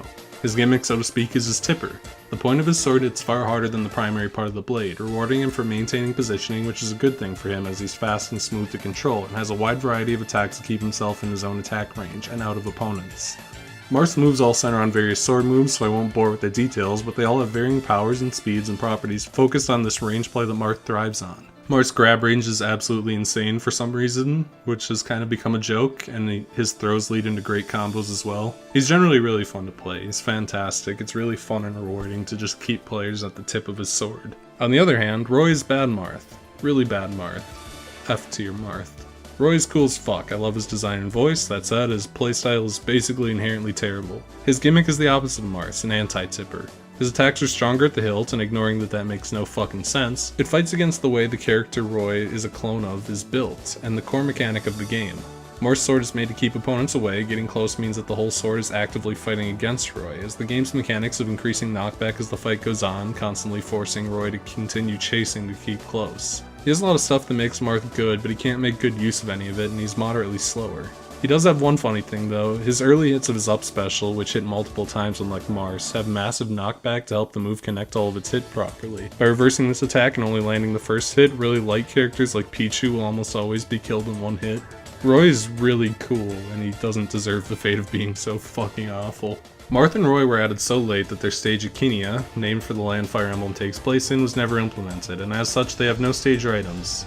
I'll quickly wrap up the rest of the smaller stuff, no stages from non-playable characters, just items and some Smash original stuff, including the most secret playable character, Master Hand. Only playable through the name entry glitch, besides hacking, Master Hand is the final boss in Melee's classic mode. Through the glitch, a player can take Master Hand into any mode they want and control him with the D-pad mixed with A and B. Given he doesn't take knockback, he's only killable in scenarios that use stamina. He also crashes the game a lot, sometimes for no reason. Master Hand also has no victory or loss animations, so you guessed it, whenever he completes a match, that's usually a crash. We'll come back to Hand later, so for now let's just wrap up the 2 Melee original stages and the items. Melee has 2 Smash Bros. Universe stages. Battlefield, Origin of the Battlefield layout, a fun and basic stage with great original music and the multi-man Melee track as an alternate, and cool psychedelic spacey visuals, unlocked after completing All-Star mode once. It's simple, basic, and fun. Final Destination is incredibly long and has no platforms. It's passable, the music and visuals are great, but there's not much else to say outside of the fact that it's a stage that's overwhelmingly advantageous for certain characters who can make use of not having platforms. A few items to go and we can just be done. Barrels are a Smash unique item. They hold a bunch of items and roll when thrown, bursting open when they hit a fighter or when they're attacked. The Beam Sword is also a Smash unique item, and it's a simple battering item with a long range. The Capsule is a Smash exclusive item. It's a simple item container that can be thrown to open. The Cloaking Device comes from Perfect Dark according to the Japanese game, although the international release changes its design and hides this fact, likely due to Rare and Nintendo parting ways around this time. The item renders its user invisible, which is usually a hindrance because it has no effect on the AI, but also makes them immune to damage, not knockback. The Crate, Smash Original, is a barrel that doesn't roll. The Fan, again from Smash, is a battering item that hits incredibly quickly and does huge shield damage. It's actually fairly broken. From Balloon Fight is the Flipper, a spinning device that hangs in the air and deals very minor damage to players that touch it. If it's put in certain spots off the stage, it can also completely prevent certain characters from returning. Food, Smash Original, is food that heals varying amounts of damage. The Home Run Bat is a moderate battering weapon, but when used with the forward smash, it becomes an almost guaranteed one-hit kill due to its insane damage and knockback, unless it's used by Falcon because they forgot to program knockback in for him. Lipstick comes from Panel de Pon, a puzzle game that for many years was exclusive to Japan. When swung, it produces a little glimmer to extend its range, and landing attacks puts a flower on opponent, which damages them over time. The Motion Sensor Bomb is what it sounds like. It clings to a surface, and when a fighter goes near it, explodes for big damage. Like the Cloaking Device, its origin game is hidden outside of Japan, GoldenEye, a game that Nintendo probably legally couldn't take from. I don't know the legality of that, but if I had to guess why they didn't say it was from GoldenEye in America, that'd be the reason. Smash's Party Ball is similar to a crate or barrel, but when thrown or damaged, it rises into the air to drop the items it holds inside. The Ray Gun, Smash exclusive, shoots lasers in a straight line until it runs out of ammo, so it can rack up damage pretty nicely. Super Soap was an accessory for the Super Nintendo adapted into Melee. Tapping lets it fire weak rapid-fire shots, holding charges it so that it launches incredibly powerful shots that border on instant kill. And that's all of it. We can finally move on to the modes.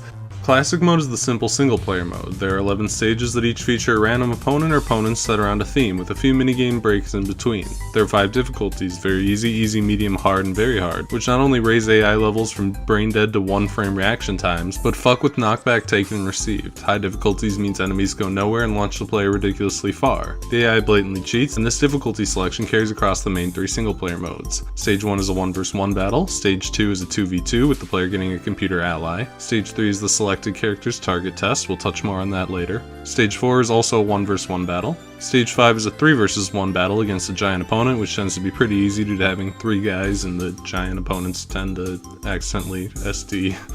Stage 6 is a small minigame called Snag the Trophy. 3 trophies fall from the sky, the player can attack them to launch them into the center, and any that fall there the player keeps. Stage 7 is another 1 vs 1. Stage 8 is a 1 vs 10 against a horde of enemies that take extra knockback. Stage 9 is a bonus stage, Race to the Finish. The player needs to run as fast as they can, getting more points and coins depending on how far they go, used to buy trophies.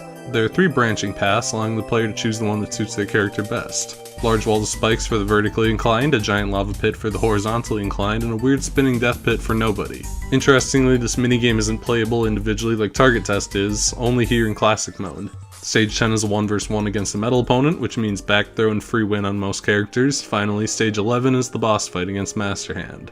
Master Hand has a stamina meter, more health depending on difficulty, and will throw out a variety of powerful attacks, hand sweeps, lasers, shooting bolts from his fingers like a finger gun, and so on.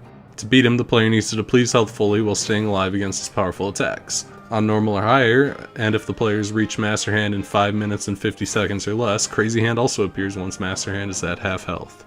Crazy Hand looks the same as Master Hand, but moves his fingers erratically and he appears opposite Master Hand, using similar attacks that tend to be both more erratic and powerful, on top of unique moves like flailing around center stage.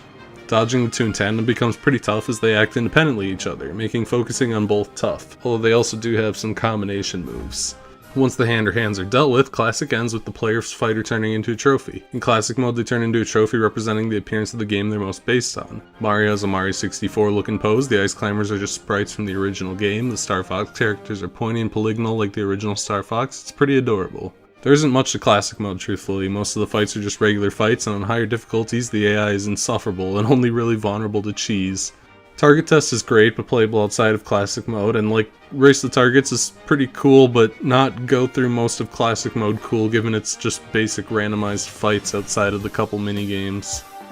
Adventure mode is a little more interesting, I suppose. It tries to add a little more variety than just fights, with little variance in some fights depending on various factors. It admittedly gets repetitive the 26th time through due to it being a bit longer, but let's get a little more detailed quick.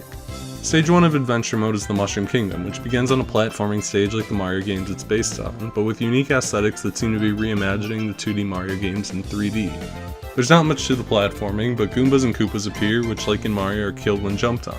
In the middle of the stage is a fight against 10 weak Yoshis on a small stage about battlefield size, with sloped platforms on both sides. After the platforming section, the player gets one of 2 fights on Peach's castle stage. Normally Mario and Peach simultaneously, but if the platforming section is ended with a 2 at the end of the seconds, 12, 22, 32, and so on, they fight Luigi and Peach, beginning with a cutscene where Luigi footstools Mario to his death. Adorable. Which is how Luigi is unlocked. Stage 2 is Congo Jungle, first a fight against 2 tiny Donkey Kongs on Congo Jungle, then a fight against giant DK on Jungle Japes, who generally knocks himself out because Jungle Japes is pretty small and cramped.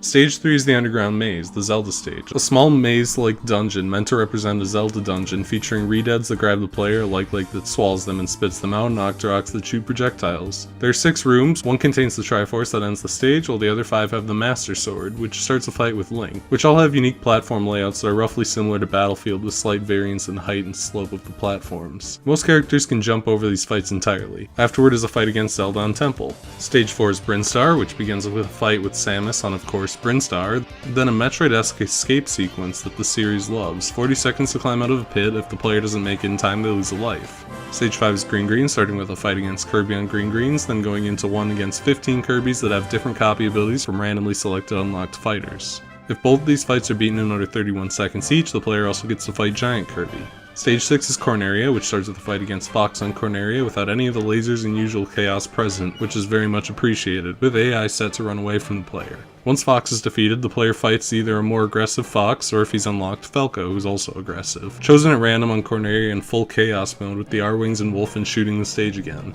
Stage 7 is Pokemon Stadium, a fight against 12 Pikachu, although if they're unlocked, a few Jigglypuff or Pichu may appear. The only items that spawn this fight are Pokeballs, and they spawn pretty frequently, which makes it just a cluttered mess of Pokemon all over the screen, which is pretty fun. Stage 8, F-Zero Grand Prix, pulls from F-Zero's roots as a racer, starting with a long race from one section of a unique track to the other, a side view of Mute City. Cars will race around the track and periodically force the player to wait on platforms to avoid them before they can continue the race. It's, I think, the most fun adventure mode set piece, and then it's followed up with a basic fight against Captain Falcon on Mute City. Stage 9 is On It, which is a fight against 3 Ness on On It, probably representing the party system in Mother, where Ness is accompanied by various other characters in battle. The only item that spawns in this stage is tons of Mr. Saturns. Stage 10 is Icicle Mountain, which starts with 51 seconds of climbing up the mountain, starting out slow then speeding up to full speed near the end, with polar bears and toppies walking back and forth on the way up to damage the player. After 51 seconds, the player needs to fight 2 pairs of ice climbers. Stage 11 is Battlefield, all fights taking place on Battlefield. First against 15 fighting wireframes, the males being Captain Falcon without special moves and the females being Zelda without special moves, but they're generally far lighter and weaker than both. The second fight is against Metal Mario, with Metal Luigi there as well if he's unlocked. Like most Metal fights, once they're off the stage, it's basically over. The final stage, 12, Final Destination, takes place on Final Destination, against Giant Bowser.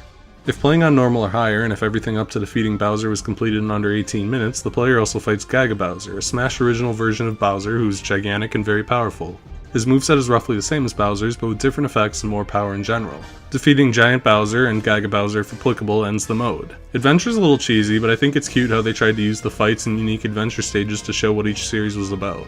It's honestly not all that fun. A lot of the fights are either incredibly gimmicky or very standard, and it's just a touch too long, but I think it's a neat novelty even now.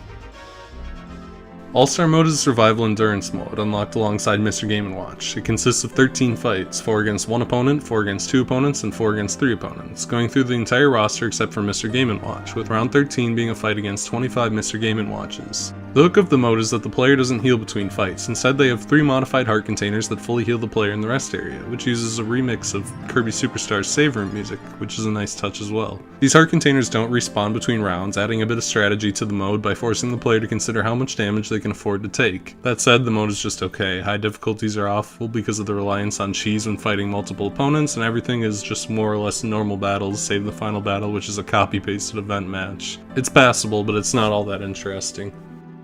Event mode is a series of increasingly difficult challenges packaged individually, 51 in total, most of which are honestly pretty gimmicky, and some of which more or less require cheesing them because of the one-sided situations. I'll try to be quick. Trouble King. Defeat a level 1 Bowser with 1 stock on Battlefield as Mario 2 stocks. It's basically a joke. Lord of the Jungle. Defeat 2 tiny Donkey Kongs as Giant DK on Congo Jungle. This one's pretty tough because of the uneven stage layout and difficulty in hitting the tiny Kongs, but one hit on them is enough to get rid of them, so it's not like atrociously hard. Bombfest. It takes place on Princess Peach's castle, a stage with giant exploding bonsai bills against Link and Samus, both of whom have bomb attacks, with only explosive items spawning. It's a little too gimmicky and luck dependent given the chance that explosives spawn into your attacks and just fuck you, but I guess at the same time the opponents have the same chance, so it could be worse. Dino Wrangling. Player choice against a Colossal, which is double giant, Yoshi on Yoshi's Story. Yoshi tends to self-destruct on this stage because he's so heavy, and he lacks an up special to help himself recover, and the player has 3 stocks, so it's basically, it's also a joke. These first 10 or so are just very easy. Spare Change. This stage is a coin battle, a mode I'll touch on later. The player is Ness and the opponent is Captain Falcon on it, with an 80-second time limit to gather 20 coins by attacking Falcon. It's just there to introduce coin battle. Kirby's on Parade. It's again character's choice against 3 tiny Kirbys on Fountain of Dream. Each one needs to be taken down twice, and they're programmed to run away and avoid conflict. The tiny Kirbys are so light that hitting them once is usually going to take them out. It's just a little tedious to chase them around 6 times. Pokemon Battle is an absurdly gimmicky battle on Pokemon Stadium with character choice against Pikachu. Only Pokeballs spawn, and Pikachu will do nothing but go after Pokeballs. Neither fighter can hurt each other except by the attacks of Pokemon spawn from the balls, which turns the whole match into hoping for good Pokeball luck. It's not incredibly interesting, but I remember as a kid that me and my brother would do the same thing, so it makes me laugh. Hot Date on Brinstar. Player choice against Samus on Brinstar. Player starts with 100%, Samus starts with 130. Not very interesting. Hide and Chic. Great name, okay fight. The player goes against 2 Zeldas as Link on Great Bay and needs to KO them while they're Chic. If they're taken down with the Zelda, they'll simply respawn. It's a pretty interesting gimmick because it uses the normal fight mechanics in a unique way by making the player specifically target the Zeldas when they're Chics. All-Star Match 1, a Mario-themed All-Star Match. The player has character choice and 2 stocks to beat Mario on Yoshi's Island, DK on Jungle Japes, Yoshi on Yoshi's Story, Peach on Princess Peach's Castle, and Bowser on Rainbow Cruise. All the opponents are very low level, and it's just a bit plain. King of the Mountain is a survival match. Player choice on Icicle Mountain, which is always scrolling upwards against 2 pairs of ice climbers, with the goal being to just survive for a little over a minute. Avoiding fights isn't necessarily a fun way to play the game, so this one kinda just comes off as a waste of time. Second Sunny one is another very gimmicky one. The player's chosen character against Captain Falcon, who both started 100%, and the player needs to defeat Falcon in 7 seconds. It's way too gimmicky. It just comes down to picking a character with a good throw or a character who can just hit hard enough to get rid of him in 7 seconds. There's no point. It's too little. Yoshi's Egg is a gimmicky one, but in a fun way. The player is Yoshi against Fox, DK, and Pikachu on Rainbow Cruise. Everyone has infinite lives, but there's a unique Yoshi Egg item that takes damage if attacked. If the egg is destroyed or leaves the blast zones, the event has failed, so the player needs to protect it for 55 seconds. The AI tend to ignore the egg for the player, so it can be useful to absorb hits for it, but near the end of the time limit, Yoshi will need to carry it as the stage moves when the boat sinks. It's really fun and unique, and a way better keep-away game than King of the Mountain is. Trophy Tussle 1, like the later Trophy Tussles, takes place on a unique stage, a blown-up version of the Goomba Trophy. It's not a very good stage layout, it's too round and featureless. The player gets a choice character, 2 stocks, and goes against 3 random opponents who have 2 stocks each. It's always cool to fight on unique stages, just like it is in adventure mode, but this one's a little blander than the other Trophy Tussles. Girl Power's a pretty stupid event. It's choice character, but the choice character is made tiny and they go against a regular sized Peach, Samus, and Zelda. It's not that awful and friendly fire's on so the AI can damage each other, but being ganged up on as a manlet who doesn't have a whole lot of launch power is a little frustrating. Kirby's Air Raid is an amazing name for another supremely gimmicky event. The player's Kirby needs to take out 10 Kirbys who only walk back and forth using only warp stars. Other attacks won't hit on Corneria in 38 seconds. Way too gimmicky. Bounty Hunters is a little frustrating. The player is Samus and has a Captain Falcon ally on Jungle Japes and they need to take out Bowser, but the mission is considered failed if Falcon gets the kill, which can mean fighting the ally as much as fighting the enemy. Link's Adventure, a Link vs Link battle on Temple, with the enemy Link being completely blacked out to resemble Shadow Link from Zelda 2. Cute theme, but it's just a standard battle. Peach's Peril. The player is Mario with a Peach ally that mindlessly walks back and forth and must be protected for 1 minute from Bowser on Final Destination. It's a pretty fun one like Yoshi's Egg, and there's strategy in keeping Bowser occupied without Mario dying himself that keeps it interesting. All-Star Match 2, the realistic fights. The layout is the same as the first, choice character, dumb opponents, but this time it's against Samus on Brinstar, Link on Great Bay, Zelda on Temple, Captain Falcon on Mute City, and Fox on Corneria. Passable. Icebreaker has a unique gimmick that walks the line of a little bit too far. The player's choice character goes against 2 sets of ice climbers that do nothing but jump and needs to carefully defeat only the Nana while leaving the Popos alive. It's technically an interesting concept, but the wimpy AI makes it a case of just spamming grabs to separate the pair and harassing the Nanas off the stage with very little risk. Super Mario 128 is lame. The name is nice, but the whole thing is just player's choice character against 128 tiny Marios who die in 1 hit from basically anything. It's really easy and mindless. Slippy's Invention is where the events start to turn to unfun and necessary to be cheesed. I remember really struggling with this one as a kid. It's player's choice on Venom against a fully invisible Fox and Falco. Have fun guessing where they are and what they're gonna do while dodging bullets coming in from the R-Wings in the background. Not very good. Following that annoying shit, they made the Yoshi Herd, which is absurdly easy. Player choice on Yoshi's Island against 29 incredibly easy Yoshis, and 1 pretty easy giant Yoshi after all the small ones are gone. Meh. Gargantuans is a horrible event with a cute theme. It takes place on 4 sides. The player has an extremely giant Bowser, and the enemy has an extremely giant DK, plus tiny Mario and Peach that DK usually kills in seconds. Navigating at this size is a horrible mess, and DK is level 9. Pretty smart. It's cool to have this big Godzilla vs King Kong thing, but it kinda just comes down to hoping DK fucks up and self-destructs, which he does a lot for whatever reason. Trophy Tussle 2 is the same as the first, but with slightly smarter AI and on a giant Entei trophy, which is slightly more diverse in stage, plus flatter and longer than Goomba, which makes it a little more fair and fun. Cold Armor is another one of those annoying cheese ones. The player's Samus with 1 stock against 3 metal Samuses with 2 stocks each on Brinstar Deaths. Samus's weight and solid recovery makes them pretty hard to kill. It's not horrible, but it can definitely be frustrating and lends itself really well to cheese. Puffballs Unite is that stage from Adventure Mode where the player goes against 15 Kirbys with different hats, but this time it's only against 14 Kirbys that are a little smarter. It's a little lazy. Triforce Gathering is the event that unlocks Ganondorf. It's on Temple with the player's Link, a Zelda ally, and Ganondorf with 2 stocks as the opponent. It's pretty standard, but Zelda really likes to die and her death is a failure, which is frustrating because of relying on the AI. 10 out of 10 because I love Ganondorf. All-Star Match 3 is just like the others, with the theme being cute. AI is again smarter, which makes it a little tougher. The opponents this time are Kirby on Fountain of Dreams, Pikachu on Pokemon Stadium, Ness on Onett, and Ice Climbers on Icicle Mountain. It's fine. Mario Bros. Madness uses the stockless time format, which isn't the best way to play by most accounts. Player choice on character, stage is Mushroom Kingdom, and the opponents are Mario and Luigi. The best way to do this stage is get a character with a good back throw and camp the blast zone, which makes this one pretty boring. Target acquired is a little odd. It takes place on Corneria, the player is Falco, and the opponent is Jigglypuff with no AI, in a race to get more kills than the R-Wings. It's not incredibly interesting. Sometimes it feels like luck because the R-Wings will just snipe Jigglypuff after you've already gotten her to a point where she's gonna die. Lethal Marathon is amazing. It's the F-Zero Grand Prix from Adventure Mode at 2x speed, racing against a 45-second clock as Captain Falcon. It's really funny and cute. 7 Years is a very standard fight. Players Young Link against a level 9 Link on Great Bay. It's whatever. Time for a Checkup is where things start to go from difficult to stupid. Luigi on Yoshi's story against Dr. Mario and Peach at the same time. I had to cheese this one by just hanging out under the ledge and hoping for a few self-destructs that I got. Not very good, they're both really high level AIs.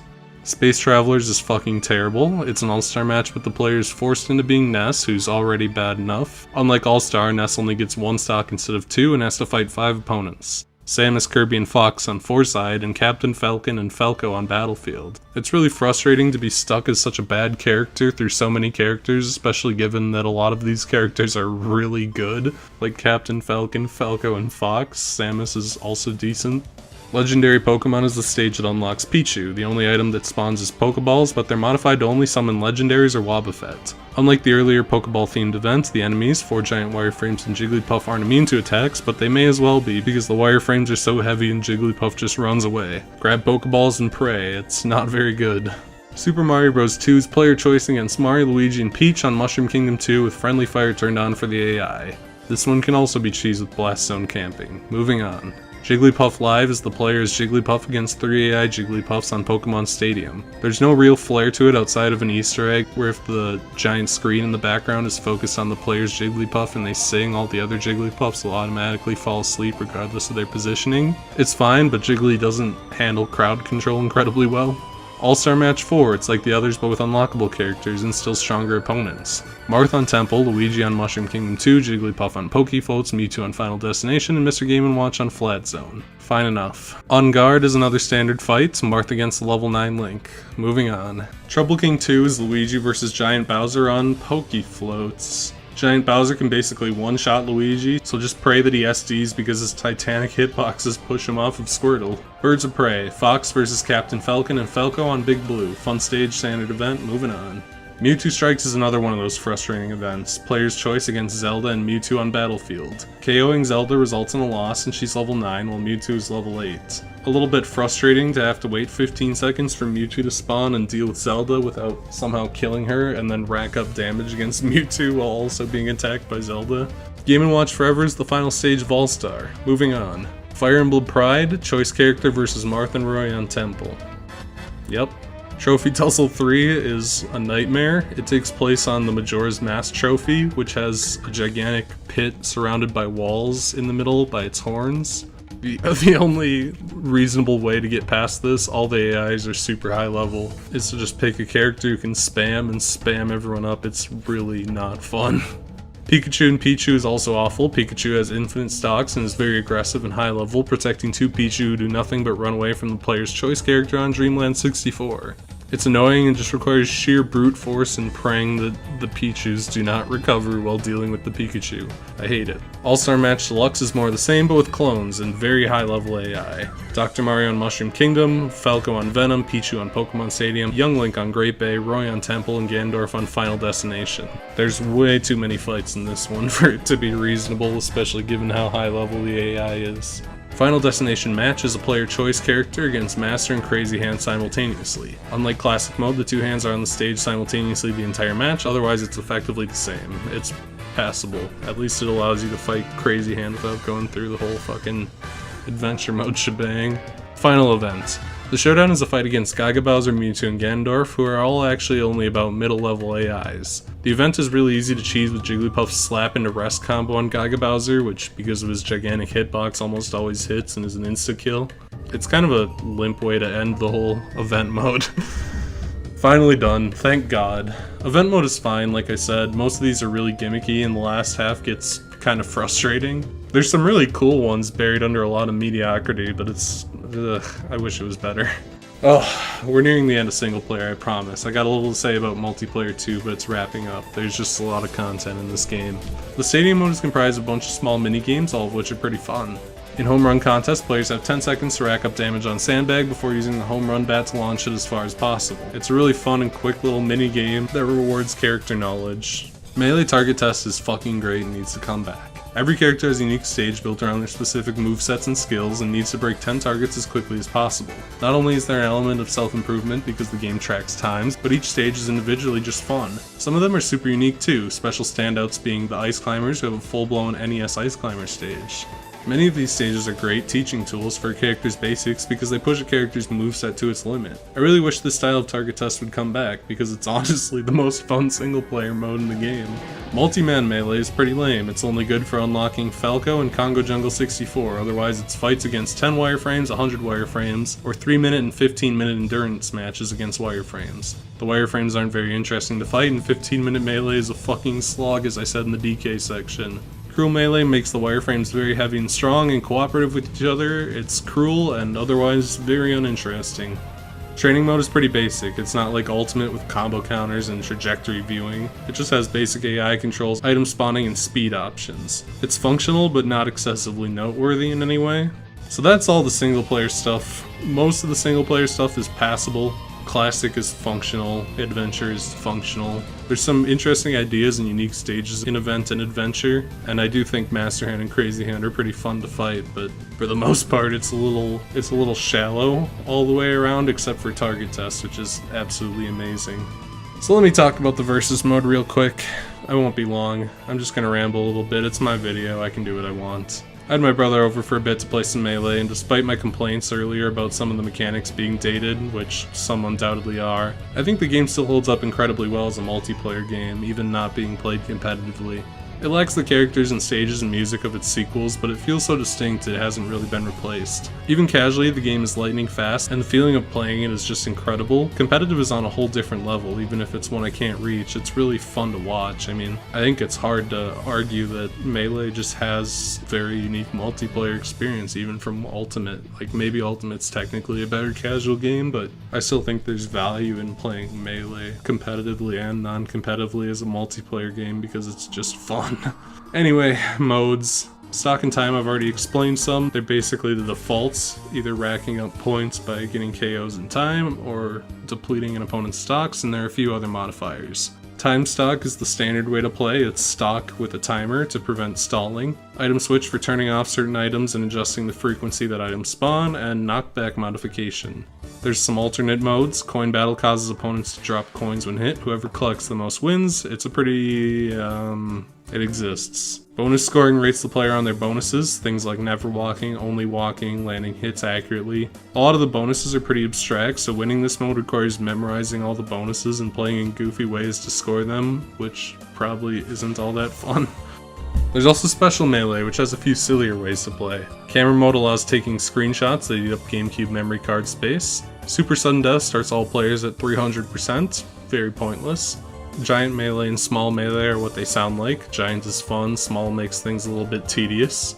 Invisible Melee is a miserable guessing game. Slow-mo and Lightning Melee are speed modified. Both aren't very fun, slow is way too slow and fast is a bit uncontrollable. Fixed Camera mode zooms the camera out to show the whole stage, which is really disorienting. You never realize how much impact the dynamic camera has on the game until you have to focus on tiny characters. The best special mode is Single Button Melee. Good for beginners. What the fuck did they mean by this? All buttons but A and the control stick are disabled. No recoveries, no specials, no throws, no shield. Even jumping on X and Y are disabled. Tap jump only. Getting launched is instant death without specials. It's fucking unplayable. Good for beginners. Good for beginners on what fucking stage? Where? Oh, fucking hell. The multiplayer is fun. That's what I'm gonna say.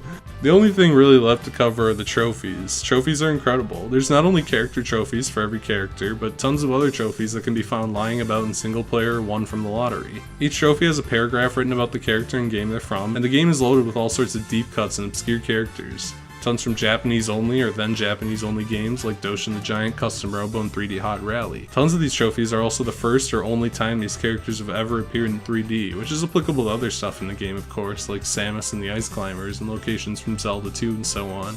But there are just tons of unique models made only for this game and nothing else. It's an impressive effort and it's endlessly fun to look through them, like undeniably. I'd also like to very briefly talk about this game's history with rumors. I know this isn't excessively relevant, I guess this is kind of just a nostalgia thing, but back in the day there was tons of rumors about secret characters, and I think this game actually kind of gives off a vibe that they could be true, more so than the newer games with like fake rumors and stuff. Like, obviously games nowadays are just completely data mined the second they come out, but Melee has some mysterious unlock methods that are just like completely abstract, like the Luigi thing ending a certain level on a certain second.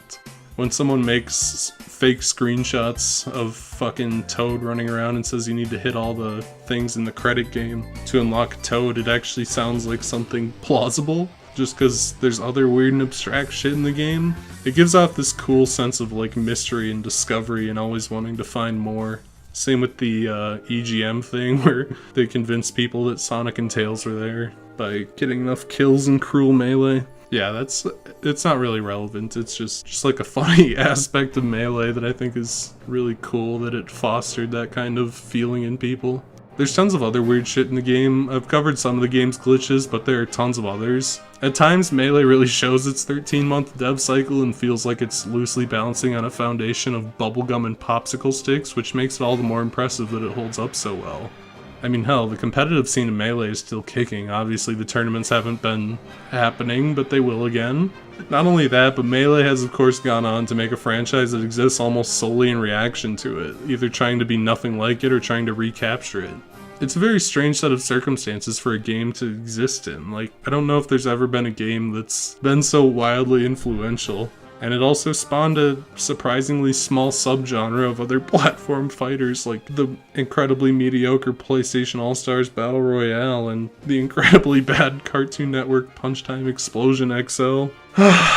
So that's Super Smash Bros. Melee. It's showing its age, it's got some clunky and dated mechanics. Sometimes it feels like absolute shit when it's swallowing inputs and being fucking annoying, but at other times it just feels fucking amazing. It's incredibly fun to play, and so stuffed with features and gameplay. And it holds up really well in most areas, save just a few things that are obviously dated. I guess the conclusion of the whole thing is that I love Melee. It's really cool.